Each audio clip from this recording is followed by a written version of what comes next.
While Attack of the Clones touches on the secret deals made to order the clone troopers from Kamino,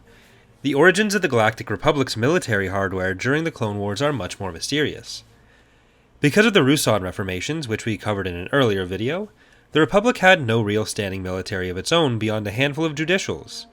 Local sectors and systems had some level of defense forces, but the Republic lacked any top-down organized military, making the appearance of the vast quantities of ships and vehicles alongside the clones on Geonosis all the more mysterious. The origins of this hardware were actually another secret order, codenamed Project Icefang, made to Kuat drive yards.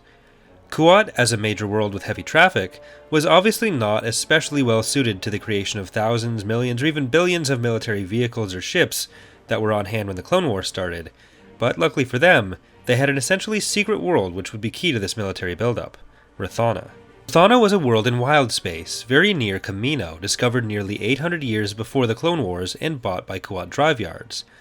Its buildup was then led by Quiberon Kuat into a secret factory world away from the corporate espionage of the core, kept completely isolated even from most KDY ships. In 31 BBY, about 10 years before the Clone Wars, the order for Project Icefang was accepted by Onara Kuat of KDY, and the secret projects began with the mapping of new direct routes between Kamino, the Rishi Maze, and Rathana, called the Quiberon Line, to allow for the testing of military hardware and the training of clone soldiers on their new weapons of war, with outside field tests being incredibly rare to preserve secrecy, all while being regularly funded by their mysterious benefactors. When the Clone Wars began shortly after the Battle of Geonosis, the Republic had but a baseline of the forces that they would need to carry out the war. The honeycomb of shipyards, factories, and mines on Rathana continued to pump out ships and material and vehicles at full capacity, while other shipyards and factories on other worlds would begin to join them, including Kuat itself, driving war production to a height never before seen in recorded history of the galaxy, and which would leave the galaxy scarred for generations.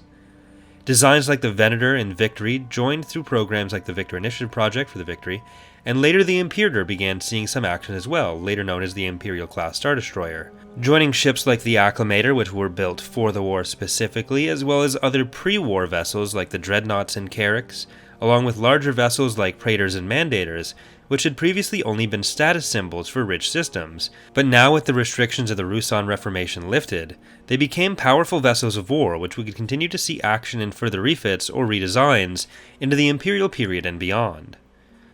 That's going to do it for today. If you have any suggestions for future videos, please leave them in the comments. If you've enjoyed the video, consider leaving a like or subscribing for more. Thanks for watching, and I hope to see you next time.